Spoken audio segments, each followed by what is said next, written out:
જય માતાજી મિત્રો, આપણે આ વિડીયો બનાવવો નહોતો પણ મારા એક ફ્રેન્ડે મને રીલ સેન્ડ કરી અને મને લાગ્યું કે ભાઈ આપણે આ વિષય પર પણ એક વિડીયો બનાવવો પડે, માટે આપણે આ વિડીયો બનાવ્યો છે. પહેલાં તો હું જે કહું તે તમે સાંભળી લો, પછી તમે તમારા મંતવ્યો કોમેન્ટમાં આપતા જજો. તો ભાઈ, આપણો દેશ ભારત લોકશાહી દેશ છે. તો લોકશાહી એટલે શું? લોકશાહી એટલે લોકો દ્વારા લોકો માટે લોકોની સરકાર એટલે લોકશાહી. જો લોકશાહીમાં જેમ આપણને રાઇટ ટુ ઇલેક્ટ એટલે કે મત આપવાનો અધિકાર છે અને આપણો નેતા ચૂંટવાનો અધિકાર છે, તેમ રાઇટ ટુ રિકોલ પણ હોવો જોઈએ ને. રાઇટ ટુ રિકોલ એટલે કે આપણે ગમે ત્યારે તે નેતાને તેના પદ પરથી હટાવી શકીએ, કારણ કે આપણે આપણા મતથી ધારાસભ્ય, સાંસદ કે નેતાઓને પસંદ કરીએ છીએ.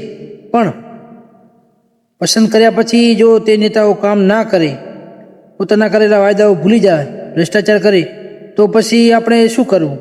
એના માટે આપણે રાઇટ ટુ રિકોલનો અધિકાર એમને આપવો પડે. અને જો રાઇટ ટુ રિકોલ અધિકારી આપણને આપશે તો નેતાઓ સામાન્ય લોકોથી ડરશે, ભ્રષ્ટાચાર નહીં થાય અને કોઈ પણ પ્રકારના કૌભાંડ કે એવું કશું પણ નહીં થાય. માટે આપણને રાઇટ ટુ રિકોલ એમને આપવો જ જોઈએ, આવું મારું માનવું છે. અને તમે આના વિશે શું કહેવા માગો છો?